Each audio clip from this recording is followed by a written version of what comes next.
নমস্কার। প্রাণারামের মাধ্যমে সম্প্রচারিত ভারত কথার গ্রন্থি মোচনে 281তম পর্বে আপনাদের সবাইকে জানাই সাদর সম্ভাষণ। মহামতি অনন্তলালের পরম আশীর্বাদে আমরা প্রতিদিন শুনে চলেছি ভারত কথা। ভারত কথার এই দীর্ঘ পথ আপনাদের সাথে চলতে চলতে আজকে আমাদের মহাভারতের বিভিন্ন কাহিনীকে বিশ্লেষণ করতে করতে তার নানা ঘটনা প্রবাহের মধ্যে দিয়ে আমরা যখন পরিব্রাজন করছি একটি একটি করে তার গ্রন্থিকে উন্মোচন করছি, এমন সময় আমাদের মনে এই মহারাজ যুধিষ্ঠিরকে দেখে একটি প্রশ্ন উদয় হয়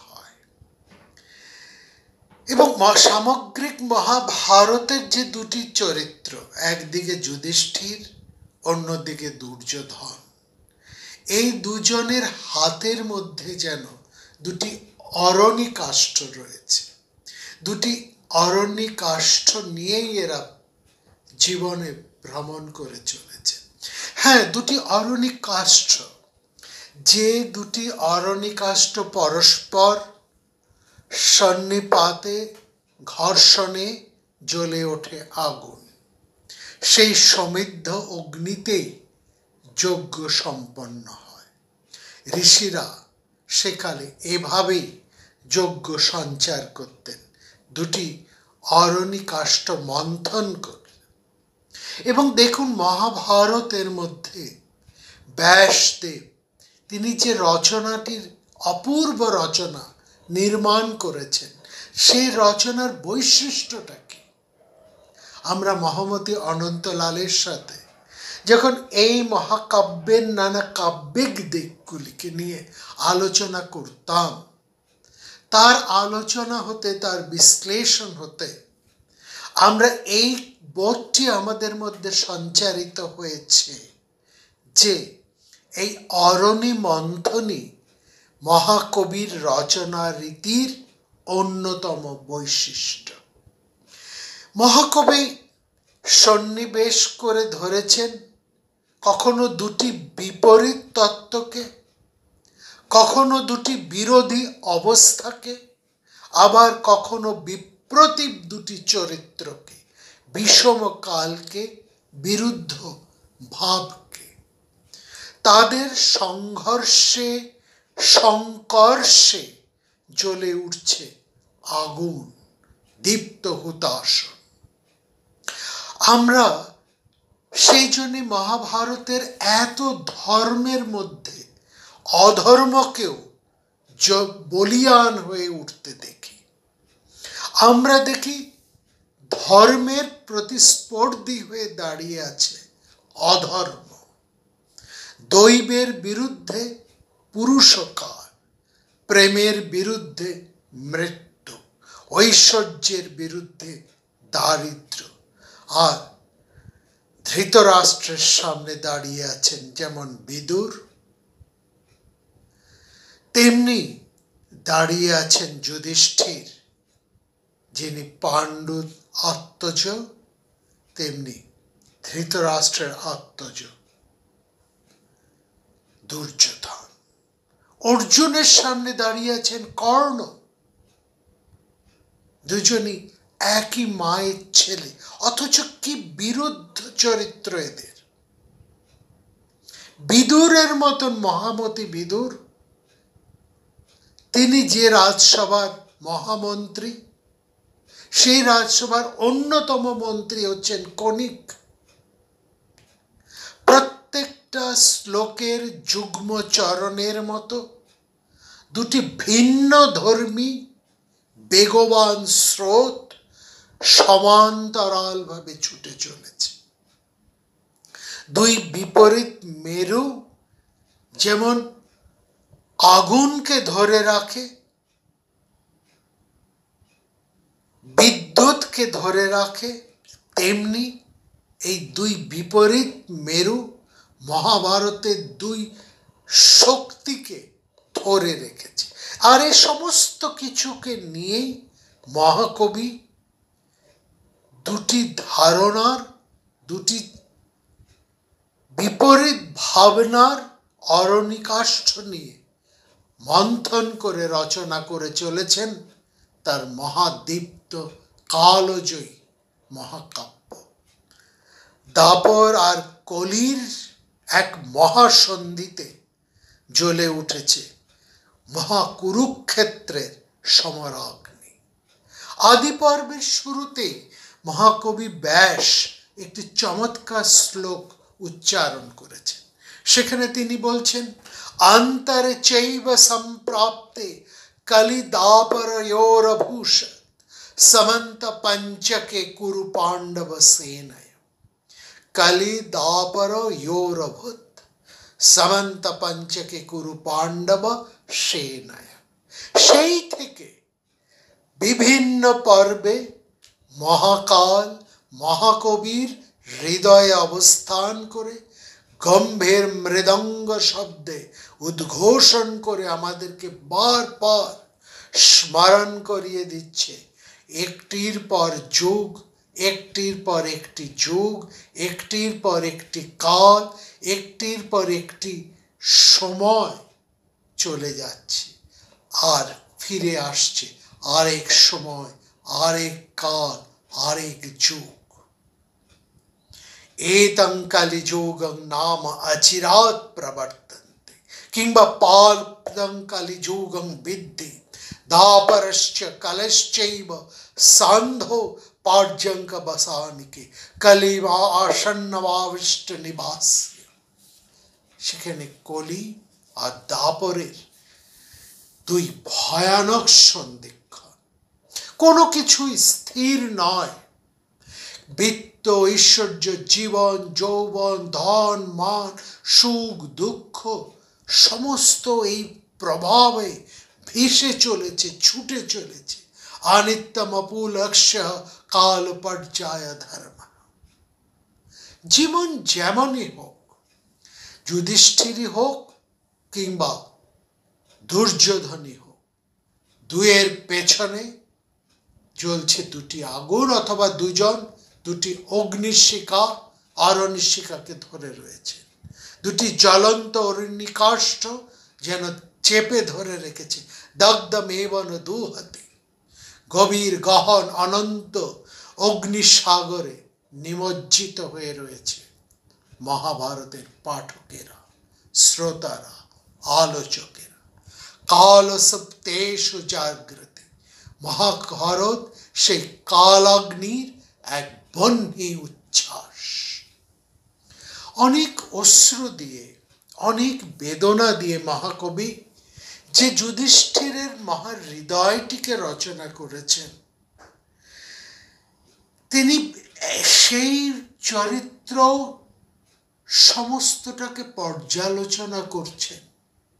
তিনি নিজেকে পর্যালোচনা করছেন, নিজের পক্ষের মানুষদেরকে পর্যালোচনা করছেন, নিজের বিপক্ষকে পর্যালোচনা করছেন, নিজের মিত্রকে পর্যালোচনা করছেন, নিজের শত্রুকে পর্যালোচনা করছেন, নিজের কালকে, নিজের অতীতকে এবং আগত কালকে তিনি দেখার চেষ্টা করছেন। কিন্তু সবটাকে তিনি ধরে রাখতে পারছেন? সমগ্র হৃদয়ের রক্ত স্রোত দিয়েও তো তিনি তা ধরতে পারছেন না। তার নিজের রক্ত, তার আত্মীয়ের রক্ত, ভাইয়ের রক্ত, পরিবারের রক্ত, বন্ধু বান্ধবের রক্ত, সর্বাত্মক এক রক্তপাতের মধ্যে দিয়েও তিনি সামগ্রিকভাবে উপলব্ধি করার চেষ্টা করছেন। তার অন্তরে এক হাহাকার উঠে আসছে। তিনি এমন একটা মানুষ, ধর্মের এক জীবন্ত বিগ্রহ, যে তিনি একজন ঘোর পাপীর থেকেও ভীষণ দুঃখে আত্মসমালোচনা করেন। যা তিনি চান না তাই তাকে পেতে হয়, যা তিনি ঘৃণা করেন তাই তাকে বরণ করতে হয়। এটাই যুধিষ্ঠিরের ভাগ্যের পরিহাস। তিনি মিথ্যা বলতে চান না, অথচ তাকে দিয়ে মিথ্যা বলানো হয়। তিনি সত্য রক্ষা করতে চান, অথচ তিনি তার নিজের সত্য রক্ষা করতে পারেন না। তিনি ধর্মকে নিন্দা করতে পারেন না, অথচ তাকে ধর্মেরও নিন্দা করতে হয়। এই যে যুধিষ্ঠিরের জীবন, সত্য অসত্য, ধর্ম অধর্ম সম্পর্কে তার যখন ধারণাগুলো এক প্রতি মুহূর্তে নতুন হতে নতুনতর হয়ে ওঠে, তখন সেই মানুষটিকে ধর্মের মধ্যে দিয়ে, অধর্মের মধ্যে দিয়ে, আগুনের মধ্যে দিয়ে, বেদনার মধ্যে দিয়ে, সত্যের মধ্যে দিয়ে, মিথ্যার মধ্যে দিয়ে প্রতি মুহূর্ত চলতে চলতে তাকে সিদ্ধি লাভ করতে হয়। ধর্ম তাকে বারবার পরীক্ষা করে, তার চরম সংকট মুহূর্তে তাকে যাচাই করে। নিজেও তিনি ধর্মকে যাচাই করেন, তার জীবন দিয়ে যাচাই করেন। ধর্ম এবং সত্যের উপলব্ধিকে তিনি কতটা সার্থকভাবে পরীক্ষা করে নিতে চান, তার সমস্ত বোধের মধ্যে দিয়ে, প্রত্যেক মুহূর্তের এক অগ্নি পরীক্ষার মধ্যে দিয়ে তাকে উত্তীর্ণ হতে হয়। তার মধ্যে যে অসম্পূর্ণতা থাকে, তার মধ্যে যে মনুষ্যচিত দোষ ত্রুটিগুলো থাকে, সেগুলোকে তাকে অতিক্রম করতে হয়। তিনি মর্তের মানুষের মায়া কিন্তু ত্যাগ করতে পারেন না। এটা তার যদি দুর্বলতা হয়, এটি তার গৌরব, এটি তার যশ। এই যুধিষ্ঠির ধর্মের পরীক্ষায় হয়তো সবসময় তিনি উত্তীর্ণ হতে পারেননি, কিন্তু মনুষ্যত্বের পরীক্ষায় তিনি সবসময় যশস্বিনী ভাবে উত্তীর্ণ হয়ে গেছে। সেই জন্য তিনি মনুষ্যত্বের জয়গানকে গরিয়ান করে তুলেছেন। যুধিষ্ঠিরকে আমরা দেখি সব সময় তিনি দুই বিপরীত শক্তির মাঝে তাকে দাঁড়াতে হচ্ছে। একদিকে তার অন্তরে ধর্ম ক্ষমা, অন্যদিকে তার ক্ষত্রিয়ের ধর্ম প্রতিহিংসা। একদিকে তার বৈরাগ্য, অন্যদিকে তার রাজ্যের সমৃদ্ধি। তার সামনে নতুন যুগের আলো, পশ্চাতে অপসৃয়মান দাপর যুগের সূর্যাস্ত। তিনি দাঁড়িয়ে আছেন এক যুগ সন্ধিতে। তিনি ধর্মরাজ, তিনি আবার মিথ্যার শরণ নেন। দুই বিষম ধর্মের সন্নিপাতে তার সিংহাসন, তার পদক্ষেপ, তার দাঁড়িয়ে থাকা। যুধিষ্ঠির এমন একজন, তার জীবনটাই এক পরিক্রমা। ভারতের যা কিছু তপস্যা, সমস্ত তপস্যার যে তীর্থে ছড়িয়ে আছে, ভারতবর্ষের যা হৃদয় শক্তি, যা বিভিন্ন তীর্থরাজিতে ধরে রাখা হয়েছে, যুধিষ্ঠির পদব্রজ করে সমস্ত তীর্থরাজে তিনি শিরভূষণ করেছেন। হৃদয় দিয়ে সেই সত্যকে তিনি উপলব্ধি করেছেন। এই ভারতবর্ষের সত্যরূপে তপস্যাটাকে, সত্যকে তিনি আত্মস্থ করেছেন। ভারত দর্শন করেছেন তীর্থ পরিক্রমার মধ্যে দিয়ে। তাদের চলমানতা স্থাণুর বন্ধনে আবদ্ধ নয়। ধৃতরাষ্ট্র আর তার ছেলেরা, তাদেরকে লক্ষ্য করুন, অটল ভাবে তারা হস্তিনাপুরের মধ্যে আবদ্ধ। পাণ্ডুর ছেলেরা কিন্তু স্থায়ী নয়, তারা সদা চলমান।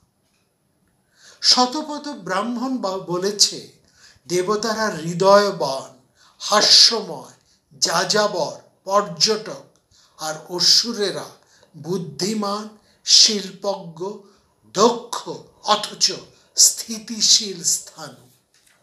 আমরা দেখছি কৌরবদের বুদ্ধি রয়েছে কিন্তু হৃদয় নেই, দক্ষতা আছে, চাতুর্য আছে কিন্তু চারুতার প্রসন্নতা নেই।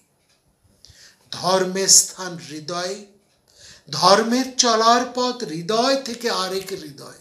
সেজন্য ধর্ম হৃদয়বান চিরপথিক যুধিষ্ঠিরকে আশ্রয় করে আছে। যুধিষ্ঠির তাই সতত চলমান, পাণ্ডবেরা তাকে অনুসরণ করে চলেছে।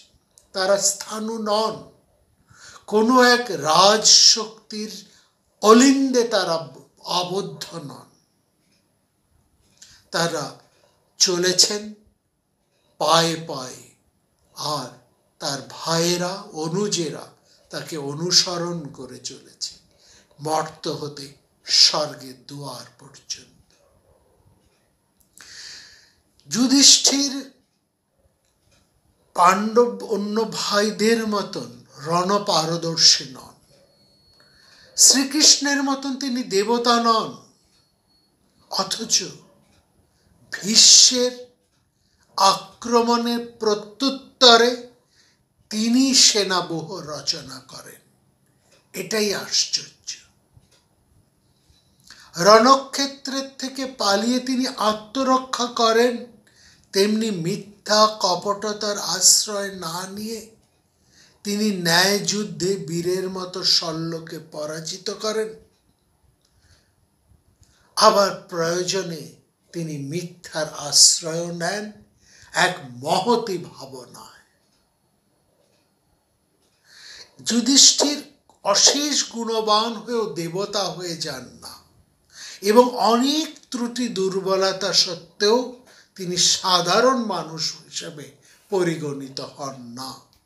তার অন্তরের সমস্ত স্ববিরোধিতা, সমস্ত মনস্তাপের মধ্যে নিজের হৃদয়ের নির্জন পথ ধরে ধীরে ধীরে তিনি অগ্রসর হন, তার মতন দ্বিধাহীনভাবে, অকম্পিতভাবে, অথচ দৃপ্ত স্থির পদক্ষেপে তিনি চলেন আপন বিশ্বাসে।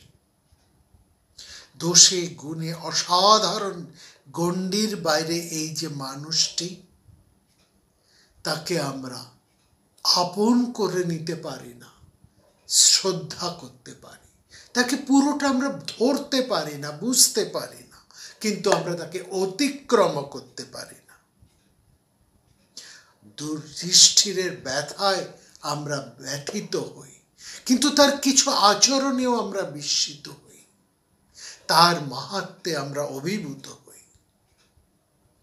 পরম শত্রু যে দুর্যোধন, সেও চায় না যুধিষ্ঠির নিহত হোক। রণক্ষেত্রে দ্রোণকে দুর্যোধন অনুরোধ করেন, আপনি যুধিষ্ঠিরকে বধ করবেন না, কেবল তাকে জীবন্ত ধরে নিয়ে আসুন। দুর্যোধনের সেই অনুরোধ শুনে দ্রোণ বলে ওঠেন, যুধিষ্ঠির, আজ আমি সত্যিই জানলাম তুমি অজাত শত্রু।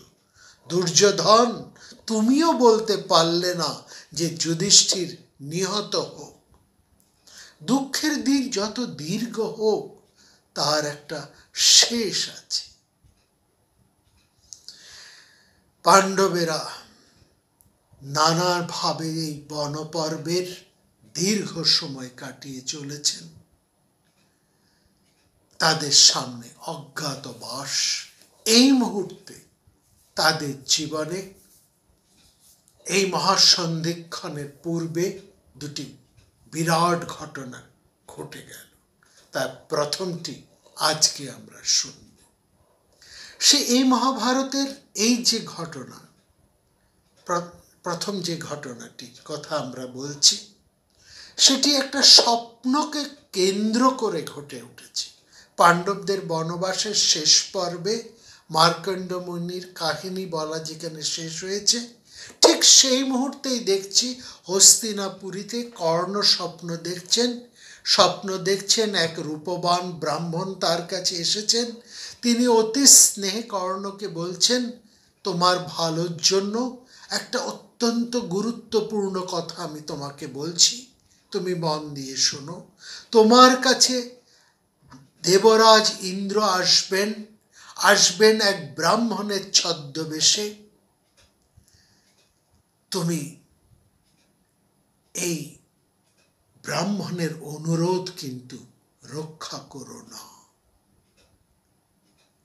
কর্ণের এই যে স্বপ্ন আবরণ, এই স্বপ্ন আবরণের মধ্যে আমরা দেখছি এক উজ্জ্বল মধুর ব্রাহ্মণ বেশি কর্ণের কাছে এসেছেন।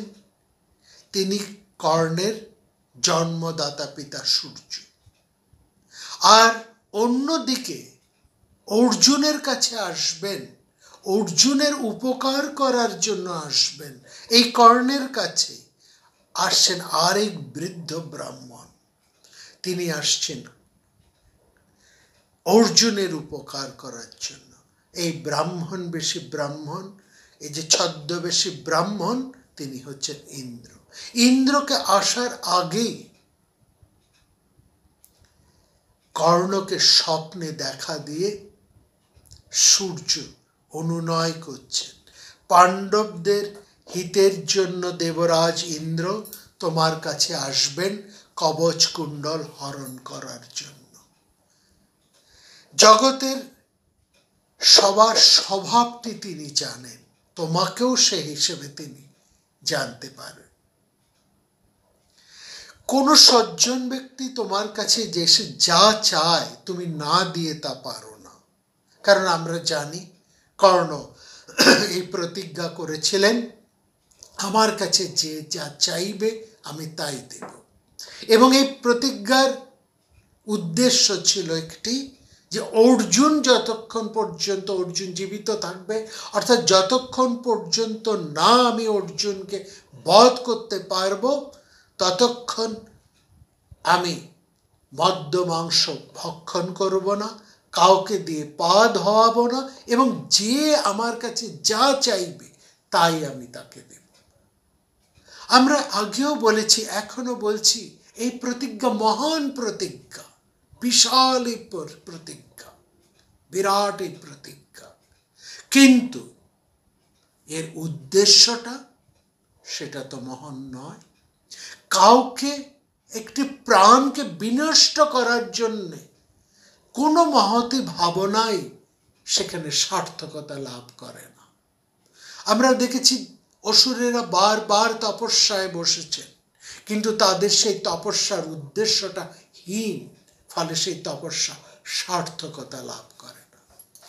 কর্ণ এখানে যে উদ্দেশ্যে এই প্রতিজ্ঞা করলেন, তার এই যে দানের, বিরাট দানের প্রতিজ্ঞা, এই দানের মধ্যে যে যত বিশালত্বই থাকুক না কেন, তার উদ্দেশ্যটা কিন্তু আমাদেরকে মাথায় রাখতে হবে।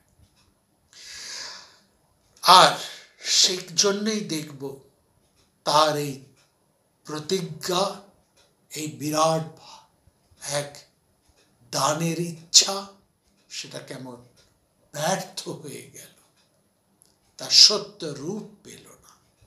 তাই কর্ণকে যেন তার পিতা সূর্যদেব সতর্ক করে দেবার জন্য বলছেন, কোন সজ্জন ব্যক্তি তোমার কাছে চাইলে তুমি না দিয়ে থাকো না, প্রত্যাখ্যান করো না, পরিবর্তেও তুমি কিছু তার কাছে চাও না। তোমার এই স্বভাবটা দেবরাজ ইন্দ্র জানেন, আর জানেন বলেই তিনি তোমার কাছে তোমার দেহ রক্ষার যে বর্মটুকু অবদ্ধ, তোমার জন্মজাত অভেদ্য কবচ এবং কুণ্ডল তিনি তোমার কাছে চাইবেন। আমি চাই, তোমার কাছে চাইলেও তুমি এই কবচ কুণ্ডল দেবে না। যত রকমের প্রত্যাখ্যানের যুক্তি হতে পারে সেসব দিয়ে তুমি ইন্দ্রকে প্রত্যাখ্যান করবে, কিছুতেই দেবে না। দরকার হলে অর্থ, ধনৈশ্বর্য যা চাই তুমি দেবে, কিন্তু ওই দুটো জিনিস তুমি দেবে না। তস্मै প্রজাচ মানায় না দে কুণ্ডলে তয়া। ব্রাহ্মণ বেশী সূর্যদেব কর্ণের প্রতি এক অনাবিল স্বপ্ন শাসন তৈরি করলেন পরম বাৎসল্যে। বললেন, এ তোমার এই কবচ কুণ্ডল অমৃত থেকে উঠে এসেছে।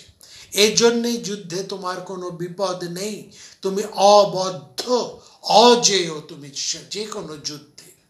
কিন্তু এই কবচ কুণ্ডল যদি তুমি ত্যাগ করো, যদি তুমি দান করো, তাহলে তোমার যে কোনো সময় মৃত্যু ঘটতে পারে। আয়ুধ প্রক্ষকং গত্বা মৃত্যুর অবশ্যমুপৈষ্যসি।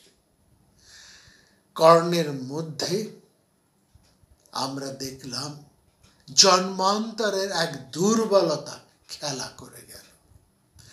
এক স্নেহ জর্জর পিতার মতন যে স্বপ্নে যিনি দেখা দিয়ে কথা বললেন, কর্ণ তাকে জিজ্ঞেস করলেন, তুমি কে, আপনি কে? কো ভবান দ্বিজ বেশ অধৃক, দ্বিজবেশী আপনি কে? ব্রাহ্মণ বললেন, আমি সূর্য, আমি স্নেহবশত তোমার মঙ্গলের জন্য, হিতের জন্য এখানে এসেছি। কর্ণ বললেন, তাই যদি হয় তবে তো পরম মঙ্গল আমার, নিশ্চয়ই আমার প্রতি প্রিয়ত্বের কোনো কারণে দেবতা হয়ে আমাকে দেখা দিয়েছেন। তাহলে এটা আপনার বোঝা উচিত যে এটা আমার ব্রত, আমি ব্রাহ্মণদের কাছে আমার প্রাণটাও নিবেদন করতে পারি। সেখানে ইন্দ্র যদি ব্রাহ্মণের বেশে আসেন আমার কাছে, তাহলে এই কবচকুণ্ডল আমাকে দিতেই হবে। পাণ্ডবদের জন্য যদি কোনো ব্রাহ্মণ আমার কাছে ভিক্ষে করতে আসেন, তাকে আমি ভিক্ষে দেব না, এ কি হতে পারে? হিতার্থং পাণ্ডপুত্রাণং খেচরত্তম ভিক্ষিতুম।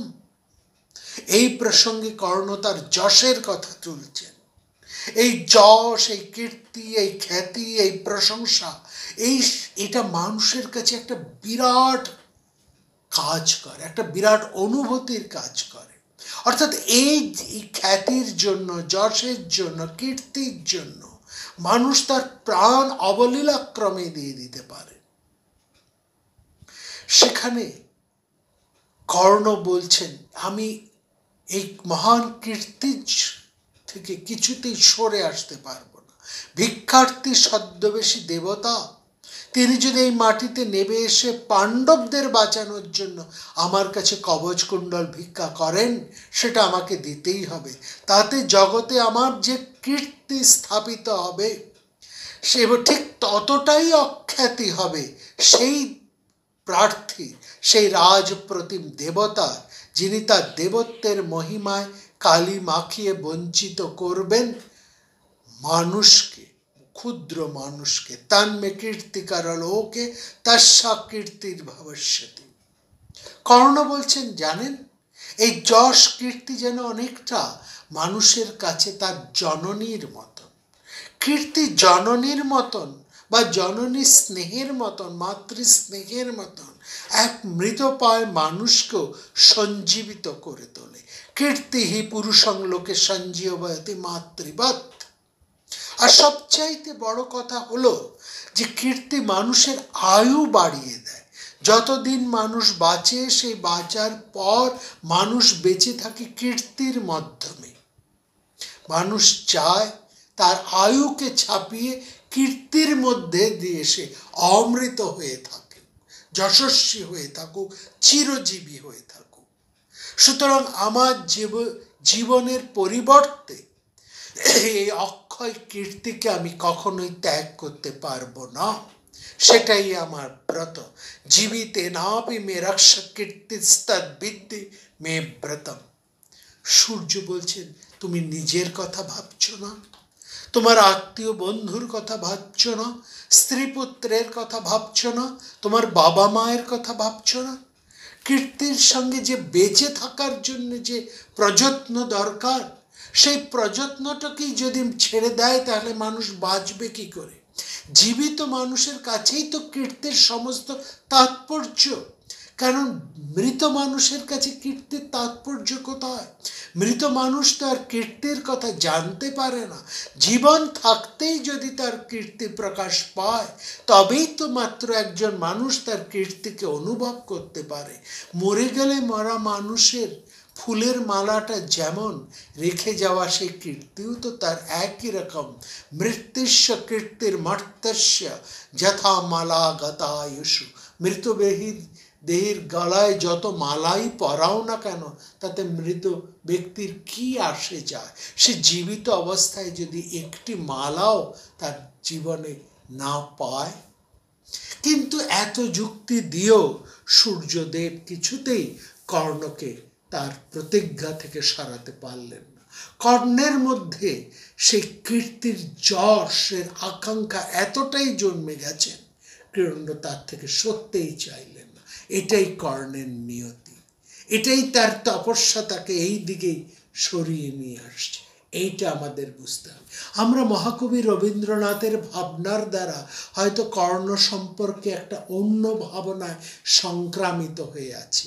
আমরা কর্ণের এই মহান কীর্তিটাকে, দানটাকে বড় করে দেখি, কিন্তু ভুলে যাই এই কীর্তির পেছনে, তার এই দানব্রতের পেছনে, তার এই সত্য প্রতিজ্ঞার পেছনে মূল উদ্দেশ্যটা কিন্তু অর্জুনের জীবন। অর্জুনকে তিনি কিছুতেই সহ্য করতে পারেন না, সহ্য করতে পারেন না পাণ্ডবদের, এবং সম্পূর্ণই অকারণে। পাণ্ডবেরা তো তার শত্রু নয়। কর্ণ নিজের চরিত্র দোষে, সঙ্গ দোষে নিজের বিপর্যয় নিজেই ডেকে নিয়ে এসেছে। কর্ণের এই জীবনের যে অধঃপতন, তার জন্য তার কারণ তিনটি। এই কারণ তিনটির কথা মহামতি আমাদের অনন্তলাল আমাদের কাছে চমৎকারভাবে ব্যাখ্যা করে বলেছেন। সেই কথাই আমরা একটু শুনে নেব আগামী পর্বে।